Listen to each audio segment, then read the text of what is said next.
Baik, Assalamualaikum warahmatullahi wabarakatuh.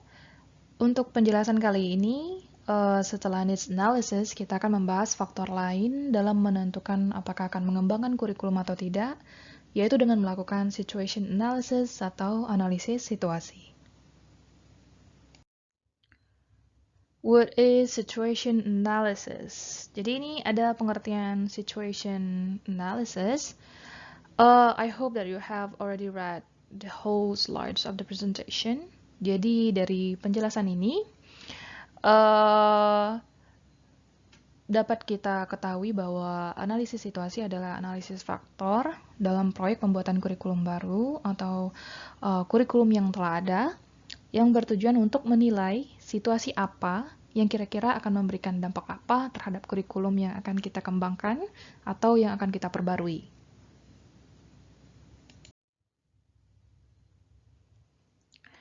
Yang pertama, ada yang namanya societal factors, ya. Societal factors ini ada hubungannya dengan groups in the community or society on the program. Jadi dalam mengembangkan kurikulum pembelajaran bahasa, sangat diperlukan untuk dilakukannya analisis situasi berupa mencari tahu ya dampak apa yang dirasakan masyarakat terhadap program pembelajaran bahasa tersebut. Oke.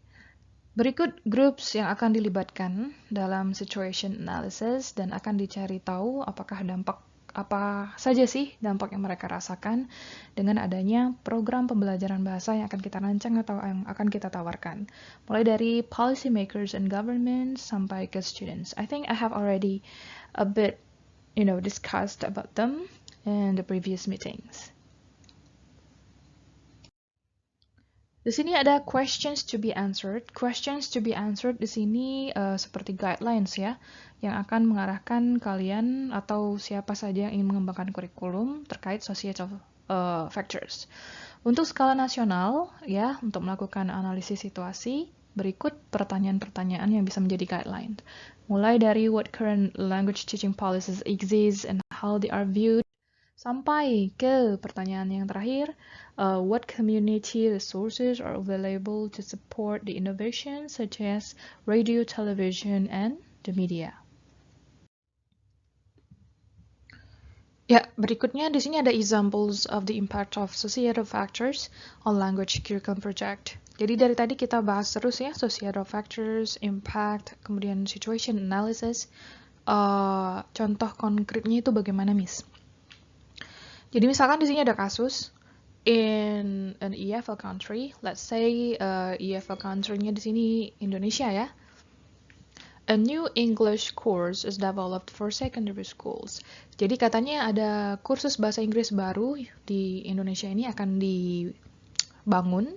Kemudian tujuannya itu untuk secondary school seperti SMA ataupun universitas ya.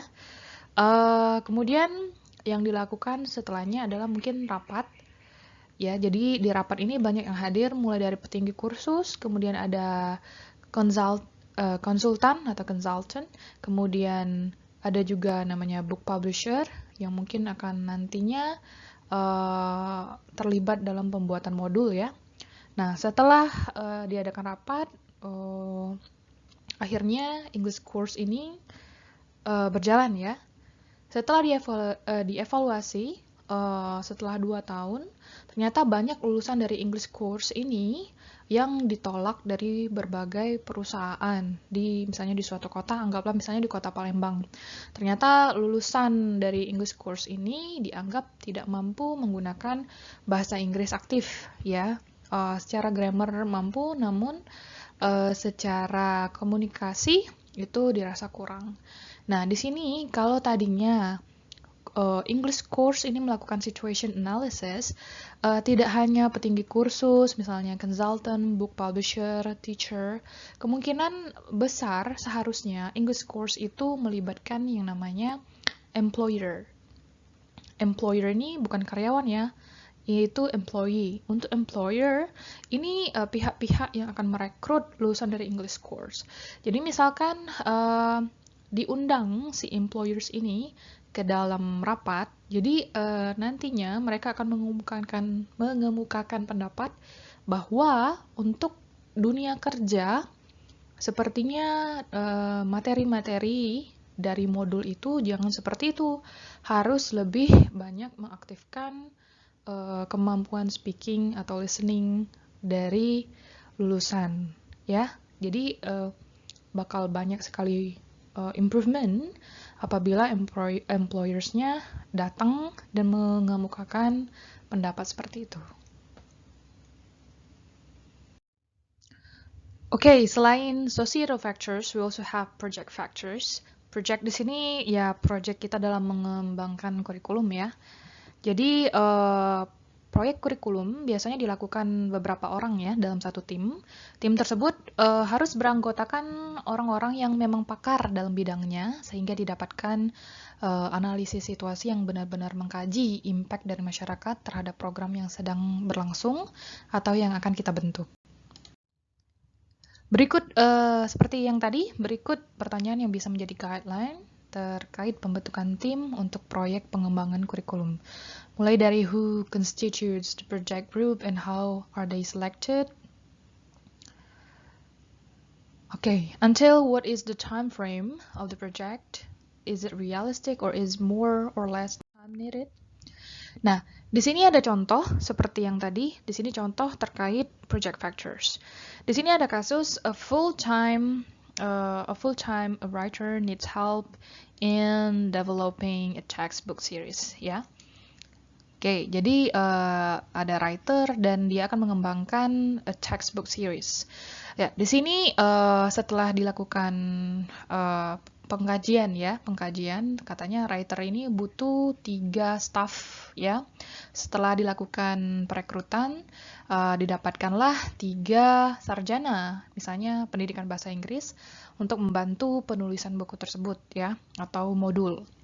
Kemudian dilakukanlah kontrak untuk mereka bertiga ini, dan setelah misalkan 2 bulan berjalan, belakangan diketahui kalau lulusan tersebut memiliki kemampuan bahasa Inggris yang kurang dan cuma mampu melakukan hal yang kecil-kecil saja ya, yang tidak ada kaitannya dengan penulisan isi dari textbook itu. Maka dari itu, baik dari penulisan, baik dari pengarahan program kerja, dan lain-lainnya, cuma terpaku ke 1 orang, yaitu ke writer-nya tadi, ya. Nah, misalkan writer ataupun institusi ini melakukan situation analysis, ya, kemungkinan besar tidak akan langsung ada yang namanya penandatanganan kontrak ya. Biasanya kalau situation analysis ini dilakukan belum langsung menandatangani kontrak, namun ada yang namanya misalkan 3 months trial ya. Jadi kayak magang dulu selama 3 bulan untuk tahu kemampuan dari yang direkrut ya. Namun kalau sudah kepalang terjadi seperti ini, biasanya solusinya adalah penggantian tim ya yang bisa dilakukan, alias ketiga orang ini kontraknya di-cut. Berikutnya institutional factors ya, sesuai namanya, jadi ada kaitannya dengan lembaga. Jadi, a teaching institution is a collection of teachers, groups, and departments, sometimes creating their own culture. Jadi, beda institusi, beda kultur yang mereka punya.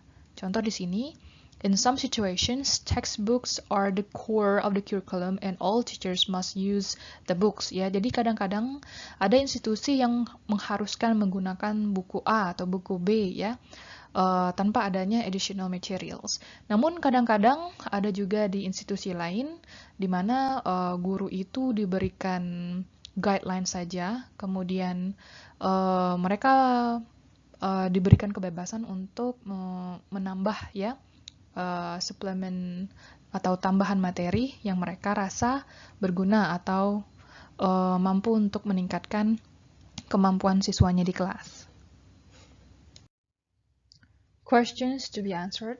Kembali lagi ada guideline untuk kita terkait dengan institutional factors. Mulai dari what are the school's physical resources, including classroom facilities, media, and other technological resources, and library resources. Sampai ke how committed is the institution to attaining excellence. Ya, berikut ini ada contoh kasus ya terkait institutional factors. There is an unacceptably high amount of staff turnover in a language institute. Jadi di sini ada staff turnover alias pergantian staff ya secara besar-besaran.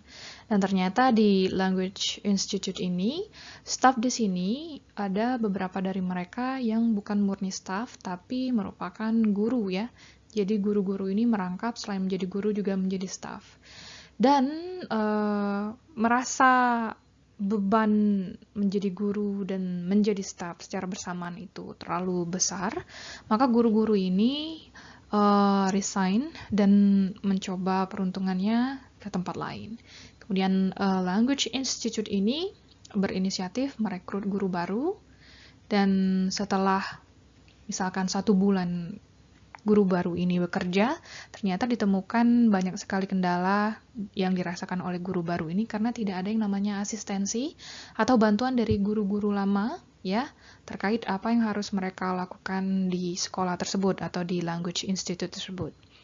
Nah, misalkan dilakukan situation analysis ketika misalnya membentuk language institute itu, diadakan rapat misalnya kita ini butuh berapa guru, kita butuh berapa staff. Kalau sudah dilakukan situation analysis, kemungkinan besar ini tidak ada misalnya banyak guru yang resign atau kita tidak perlu repot-repot untuk merekrut guru baru ya.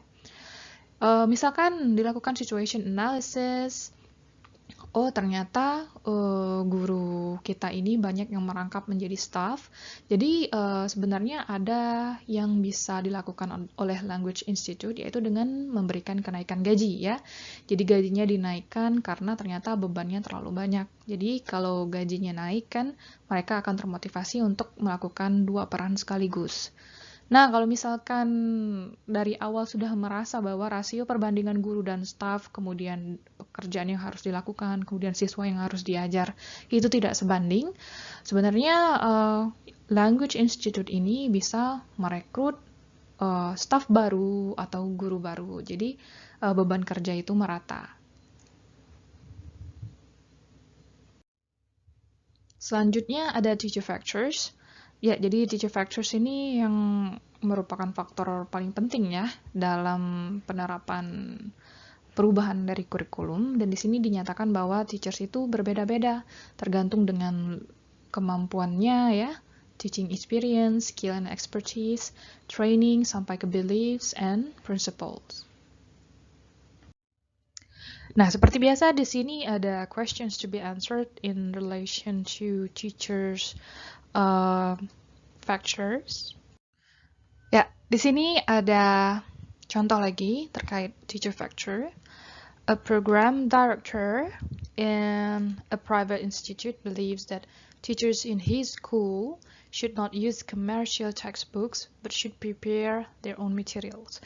Jadi program director ini sudah menekankan program di mana guru itu harus menyiapkan materinya sendiri, tidak menggunakan commercial textbooks.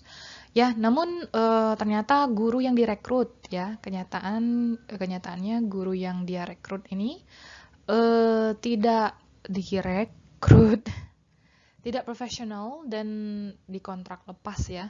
Jadi guru tersebut tidak terlalu menggubris program yang dikemukakan oleh program director dan banyak menggunakan commercial textbooks ya. Jadi kalau dilihat di sini program dari director itu tidak berlangsung ya. Nah, dengan adanya analisis situasi ya, situation analysis, director itu sebenarnya bisa mengeksklud kemungkinan kejadian seperti ini terjadi ya dengan memasukkan keahlian ya, dengan memasukkan keahlian misalnya keahlian membuat materi menjadi salah satu kriteria penerimaan guru ya. Jadi ada lowongan kerja dan salah satu requirements dari lowongan kerja yang mereka sebarkan itu harus mencantumkan keahlian membuat materi. Jadi goals atau program dari si director tadi yang mana harus membuat materi sendiri ini akan tercapai. Berikutnya ada learner factors. Ya, jadi selain teacher factors yang menjadi key factor. Berikutnya, guidelines terkait learner factors, mulai dari what are the learner's past language learning experience. Jadi itu juga harus menjadi pertimbangan. Kemudian sampai ke what learning resources will they typically have access to. Ya, di sini ada example terkait learner factor. A young Western English teacher takes his first overseas teaching assignment at an Asian university. He wants to be viewed by his students as a peer rather than as a teacher and seeks to create an informal and friendly classroom atmosphere. Jadi di sini yang ada frictionnya ya, itu terkait culture. Kalau kita tidak melakukan situation analysis terhadap siapa sih yang saya ajar ini, itu kemungkinan besar akan ada pergesekan ya, friction. Maksudnya di sini akan ada konfrontasi terkait culture. Jadi kalau budaya Western itu biasa saja ya kalau kita memanggil memanggil nama dengan seseorang yang lebih tua ya. Sementara kalau di Asian culture itu dianggap tidak sopan ya, it's impolite ya. Maka dari itu kalau kita lihat dari kejadian ini kemungkinan besar banyak laporan dari siswa yang Asian students itu banyak laporan bahwa pola mengajar dari si English teacher ini tidak sesuai dengan mereka atau mereka terlalu risih dengan kesenjangan culture yang mereka punya dengan adanya guru bahasa Inggris seperti itu. Jadi ada baiknya dilakukan situation analysis. Oh, ternyata yang akan saya ajar ini orangnya Asia, begini culture-nya. So, I need to fit in their culture.